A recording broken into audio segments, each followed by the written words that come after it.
फिर से यहाँ इसको ज्ञान की भूमि बनाई जाएगी। यहाँ बुद्ध को ज्ञान मिला, यहाँ राम जी आए पढ़ने, यहाँ से जैन धर्म की शुरुआत हुई, यहीं पर चाणक्य और चंद्रगुप्त हुए। ये सब ज्ञान के द्योतक हैं। यहाँ हम लोग नालंदा विश्वविद्यालय की बात करते हैं, हम लोग विक्रमशिला की बात करते हैं। हम लोग ये नहीं कहते हैं कि हम लोग का बिहार का बहुत गौरव था, यहाँ सीमेंट बनाने का फैक्ट्री था। सीमेंट और चीनी का फैक्ट्री भी लगेगा, लेकिन बिहार का असली गौरव तब हासिल होगा जब बिहार को फिर से ज्ञान की भूमि बनाई जाएगी। हर गांव में देश का सबसे अच्छा विद्यालय बने, यहाँ पर देश के सबसे अच्छे यूनिवर्सिटी बने, मेडिकल कॉलेज बने, इंजीनियरिंग कॉलेज बने। ये हम लोग का सपना है। इसलिए हम लोग कहते हैं कि कोई 9वीं फेल आदमी जिसका शिक्षा के प्रति कोई नजरिया नहीं है, कोई सम्मान नहीं है, वो बिहार का भला नहीं कर सकता है।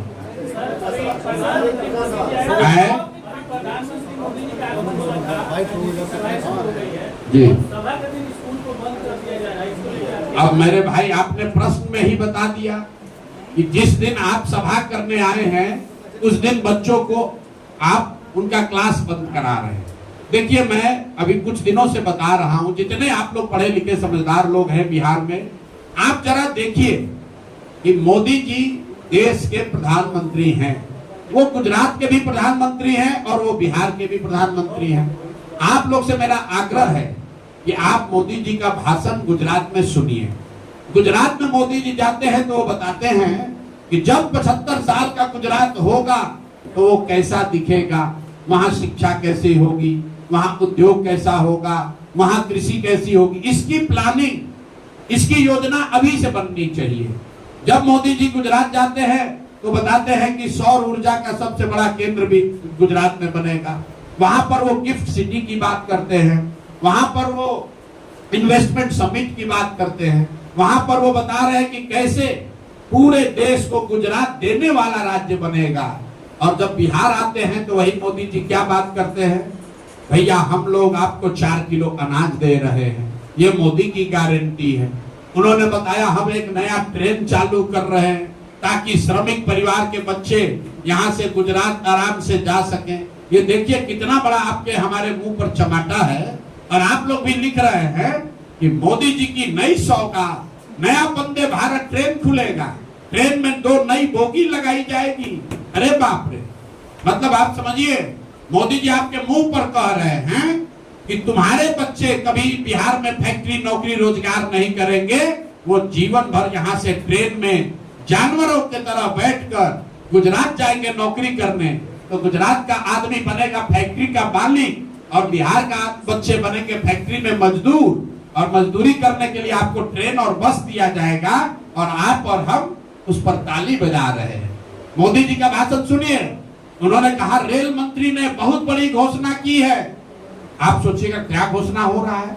मोदी जी ने कहा कि अब से अनारक्षित अनरिजर्व 2 बोगी एक्स्ट्रा लगेगा ट्रेन में, और उसका सबसे ज्यादा लाभ बिहार के लोगों को होगा, क्योंकि बिहार का आदमी अंतिम समय में भी लटक कर चला जाएगा। ये मोदी जी के शब्द हैं। आप बताइए हम लोग का औकात क्या है।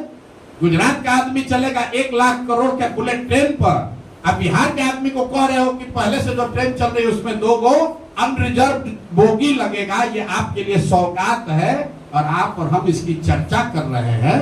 आप बताइए 4 किलो अनाज पूरा देश में हम ही लोग को मिल रहा है।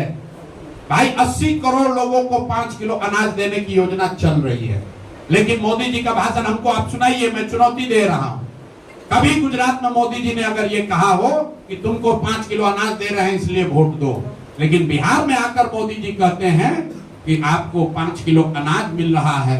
बिहार में आते कहते हैं कुर्मी मेरा परिवार है, कुशवाहा मेरा परिवार है, यादव मेरा परिवार है, पंडित मेरा परिवार है। कौन जातिवाद फैला रहा है। आप कह रहे हो कि लालू यादव जातिवाद कर रहे हैं, लालू यादव अकेले कर रहे हैं। आप भी तो आकर आप जाके देखिए काराकाट में मोदी जी का भाषण क्या बता रहे। हमने डाला है फेसबुक पर कि मेरा पासवान समाज है, मेरा तेली समाज है, मेरा कुशवाहा समाज है, मेरा पंडित समाज मेरा परिवार है। अरे वाह, यही प्रधानमंत्री का काम है कि आप आकर यहाँ जातियों को बता रहे हैं कि कौन आपका परिवार है, कौन आपका रिश्तेदार है। अरे भाई बिहार ये भी तो बताओ कि बिहार के लोगों को अपने बच्चों को पढ़ाने की सुविधा कब मिलेगी। कुछ बीजेपी का समर्थक कहता है कि शिक्षा राज्य की जिम्मेवारी है। अगर शिक्षा राज्य की जिम्मेवारी है तो मोदी जी गुजरात में जाकर क्यों ये बात कह रहे हैं कि कैसे हम लोग 5G इनेबल्ड स्कूल बना रहे हैं।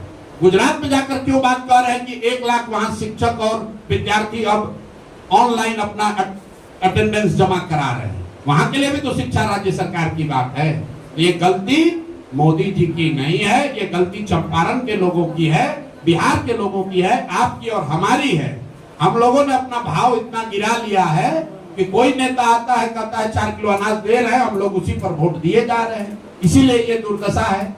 मोदी जी जहां आए मोतिहारी में, उन्होंने बताया कि चीनी मिल कब चालू होगा, उन्होंने बताया कि चंपारण की दशा कब सुधरेगी, कुछ नहीं। उन्होंने बताया कि चंपारण में नदियों का कटाव का मामला कब ठीक होगा। पश्चिमी चंपारण में सबसे ज्यादा विषय है नदियों का कटाव का।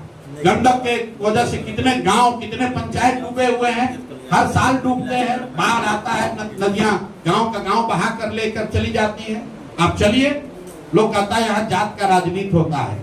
आप चलिए हमारे साथ जोगापट्टी, आप चलिए चौमुखा, यहाँ का सबसे बड़ा गांव है, आप में से कुछ लोग जानते होंगे।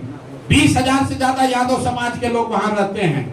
और आज पिछले 2 दशकों से नदियों के कटाव, गंडक के कटाव की वजह से चौमुखा के लोग सड़कों के किनारे रह रहे हैं। उनको पूछने आज तक कोई नहीं आया, ना कोई यादव आया, ना कोई कुशवाहा आया, ना कोई ब्राह्मण आया, ना कोई भाजपा आया, ना राजद आया। मेरे भाई, जात की राजनीति नेता नहीं कर रहा है। जात में आप और हम उलझे हैं। नेता तो अपनी राजनीति कर रहा है, अपने बच्चों की राजनीति कर रहा है। इसीलिए जन सुराज कह रहा है कि मेरे भाई एक बार अपने बच्चों की चिंता करो, नहीं करोगे तो इन्हीं दलों के लड़ाई में लड़के मर जाओगे। तुम्हारे बच्चों को भी मजदूरी करनी पड़ेगी, बिहार को का सुधार नहीं होगा। यही बात हम लोग सबको बता रहे हैं।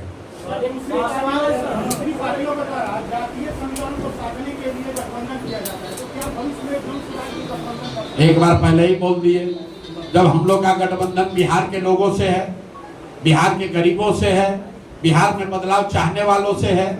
बिहार में 60% से ज्यादा लोग बदलाव चाहते हैं, वो किसी जाति के हो, किसी धर्म के हो, किसी दल के हो, किसी क्षेत्र के रहने वाले हो। आप बताइए कि 60% से ज्यादा किसकी आबादी है। तो हम लोग का जब गठबंधन हो गया 60% उन लोगों से जो कि बिहार में बदलाव चाहता है, तो हम 60% छोड़कर किसी जाति विशेष से क्यों गठबंधन करेंगे। सर युवाओं को पार्टी में मतलब सर युवा लोगों को जब टिकट का बात आता है तो किसी भी पार्टी में 5% युवा को भी टिकट नहीं मिल पाता है। जबकि क्रांति का बात होता है, जन सैलाब का बात होता है, रैली का बात होता है, तो युवाओं को खड़ा करा दिया जाता है। इस बार 2025 में जन स्वराज पार्टी से कितने % युवाओं को टिकट? कोई युवा का रिजर्वेशन नहीं है। बिहार में जन स्वराज से काबिल लोगों को, सही लोगों को टिकट मिलेगा। वो आदमी युवा हो या बुजुर्ग हो, महिला हो या पुरुष हो। हम लोग काबिल लोगों को आगे बढ़ाना चाहते हैं। और मैं ऐसा समझता हूँ कि युवाओं को यहाँ टिकट पाने के लिए रिजर्वेशन की जरूरत नहीं है। सिर्फ इस बात की जरूरत है कि पैसे और जाति के आधार पर उनके पिताजी क्या करते हैं, इस आधार पर उनके साथ डिस्क्रिमिनेशन न हो। क्योंकि बिहार में पिछले 30 वर्ष में सिर्फ और सिर्फ 1250 परिवार के लोग ही MP विधायक बने हैं। इस बात को याद रखिए। सभी दलों में 30 वर्ष में जो भी विधायक बना, मंत्री बना, सांसद बना, वो सिर्फ 1250 परिवार के लोग ही बने हैं। हम लोग को लगता है कि खाली लालू जी का एक परिवारवाद है, ऐसी बात नहीं है। हर जगह परिवारवाद है। हर क्षेत्र में 4-5 परिवार है, वही घूम फिर के राजनीति करते हैं। उन्हीं के बच्चे सांसद विधायक बनते हैं। उसी को तोड़ने के अभियान का नाम है जन स्वराज। क्योंकि यहाँ पर आपके बाबूजी विधायक हैं कि नहीं, इसका कोई चिंता नहीं है। आपके पास पैसा कितना है, इसकी चिंता नहीं है। लेकिन अगर बिहार को सुधारने का जज्बा है, काबिलियत है, तो आपको जन स्वराज में जगह मिलेगी और जन स्वराज आपकी मदद भी करेगा। इसीलिए आप देख रहे हैं कि इतनी बड़ी संख्या में लोग जन स्वराज से जुड़ रहे हैं। जन स्वराज से इतनी बड़ी संख्या में लोग जुड़ रहे हैं, वो टिकट की अपेक्षा भी जुड़ रहे हैं। जी, अभी तक जन स्वराज जो है टिकट का कोई क्लियरेंस नहीं किया है और इतनी बड़ी संख्या में लोग जुटे जा रहे हैं, क्या आपको नहीं लगता है कि आगे चलते ये मतभेद पैदा कर सकते हैं? क्या मतभेद पैदा होगा? मान लीजिए कि बिहार देश में सिविल सर्विसेज का एग्जाम होता है, तो जो लोग कलेक्टर बनना चाहते हैं, जो एसपी बनना चाहता, आईपीएस आईएएस बनना चाहता है, लाखों बच्चे देश के हैं जो तैयारी करते हैं, फॉर्म भरते हैं। उसमें जो सबसे काबिल व्यक्ति होता है वो आईएएस आईपीएस बनता है, जो काबिल नहीं होता है वो उसके नीचे का ट्राई करता है। आपसे यूपीएससी नहीं क्लियर होगा तो आप बीपीएससी ट्राई कीजिएगा, बीपीएससी नहीं क्लियर होगा तो कोई क्लर्कियल एग्जाम दीजिएगा, उससे भी नहीं होगा तो टीचर वाला में जाकर एग्जाम दीजिएगा। तो भाई सबको प्रयास करने का अवसर है, यही तो लोकतंत्र है। जो उसमें सबसे काबिल होगा वो 243 लोग विधायक लड़ेंगे, जो बच जाएंगे कल वो 1200 लोग जिला परिषद लड़ेंगे, उससे भी लोग बच जाएंगे तो 8500 मुखिया और 8500 सरपंच लड़ेंगे, उससे भी नीचे के लोग होंगे वो वार्ड सदस्य लड़ेंगे। हमने कहा है कि बिहार सिर्फ विधायक बदलने से नहीं सुधरेगा, मुख्यमंत्री मंत्री बदलने से नहीं सुधरेगा। बिहार तब सुधरेगा जब 5-7 हजार अच्छे लोग मुखिया बनेंगे, जब 20-25-50 हजार लोग अच्छे लोग वार्ड सदस्य बनेंगे। तो जन सुराज में सबकी जगह है। कोशिश होगी कि जिसमें भी जो क्षमता है उसकी क्षमता के अनुसार और समाज में स्वीकार्यता के हिसाब से उसको वो मौका दिया जाए ताकि वो आगे बढ़कर समाज में कुछ कर सके।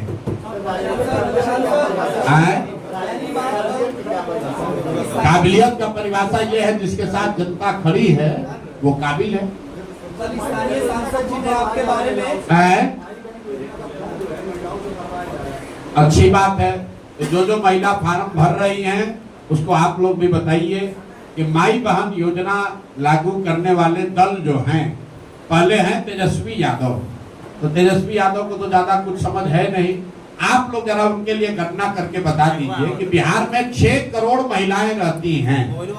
अगर उसमें 1-1.5 करोड़ जो नाबालिग महिला है, बच्ची है, उसको अगर हटा भी दें, 4.5 करोड़ 5 करोड़ महिलाओं को अगर आप 2,500 रुपया हर महीना देंगे तो साल में 1,50,000 करोड़ से ज्यादा पैसा लगेगा। बिहार सरकार का ये बजट ही नहीं है। तो भैया जब बजट नहीं है तो कैसे, मतलब आपके जेब में है 100 रुपया और आप कह रहे हैं कि हम 200 रुपया का सामान खरीदेंगे, तो दुकान वाला क्या कहेगा? 2 थप्पड़ मार के भगा देगा कि भैया जब पैसा होगा तब आना। लेकिन एक गंभीर बात समझिए, कांग्रेस वाले भी इसमें शामिल हैं। तो हमने एक चुनौती दी है देश में अपने आप को बहुत बड़े अर्थशास्त्री समझने वाले और हैं भी, पी चिदम्बरम जी को, कांग्रेस को पी चिदम्बरम को बिहार में लाना चाहिए और चिदम्बरम जी आकर बिहार के लोगों को ये समझा दें कि कैसे बिहार के बजट से, बिहार के संसाधन से बिहार में सभी महिलाओं को 2,500 रुपया महीना दिया जा सकता है। अगर पी चिदम्बरम इस बात को समझा देंगे तो मैं इसको सहर्ष स्वीकार कर लूंगा और माई बहन योजना का समर्थन भी करूंगा। लेकिन पी चिदम्बरम आकर बिहार में कांग्रेस की ओर से ये समझा दें कि 2,500 रुपया प्रति माह के हिसाब से अगर बिहार की महिलाओं को पैसा दिया जाएगा तो कैसे दिया जाएगा।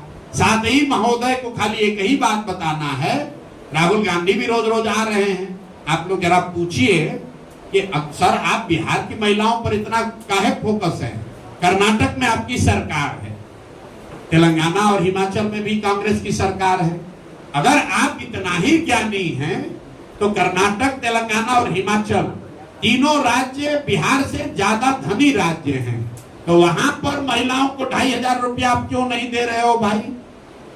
ये तो यक्ष प्रश्न है भाई। कर्नाटक में महिलाओं को 2,500 रुपया क्यों नहीं दिया जा रहा है? तेलंगाना में क्यों नहीं दे रहे हो? हिमाचल में क्यों नहीं दे रहे हो? बिहार में क्यों ये घोषणा कर रहे हो? बिहार में इसलिए कर रहे हो कि वही बात है, बूढ़ा शेर कंगन दिखाकर किसी को जाल में फंसाना चाहता है, क्योंकि बिहार का बजट है 3.25 लाख करोड़, उसमें योजनाओं के लिए उपलब्ध है 1 लाख करोड़ और भाई साहब लोग बता रहे हैं कि 1.5 लाख करोड़ रुपया हर साल महिलाओं को दे देंगे। आपने कांग्रेस का ऐड देखा होगा, विज्ञापन देखे होंगे तो ऑलरेडी उसमें लिखा हुआ है जरूरतमंद महिला। जरा इसको आप लोग ध्यान नहीं दे रहे कि कांग्रेस के लोग इतने बुर्बक नहीं हैं। 50 साल देश को टोपी पहना के शासन किया है। ऑलरेडी उस विज्ञापन में लिखा है जरूरतमंद महिलाओं को 2500 रुपया दिया जाएगा। पहले आपस में तय कर लो कि सभी महिला को दिया जाएगा, जरूरतमंद महिलाओं को दिया जाएगा। और अगर आप कह रहे हो जरूरतमंद, तो कौन है जरूरतमंद और कौन नहीं है जरूरतमंद, ये बता दो भाई। सर एक चीज है कल के यहाँ के स्थानीय सांसद हैं? कल के यहाँ के स्थानीय सांसद जी ने आप पर एक लंबा लेख लिखा है। कौन? श्री संजय जायसवाल जी ने। अच्छा। और जिसमें उन्होंने आपको कहा है कि आप राजनीतिक व्यापारी हैं और पहली बार आपने पर्सनल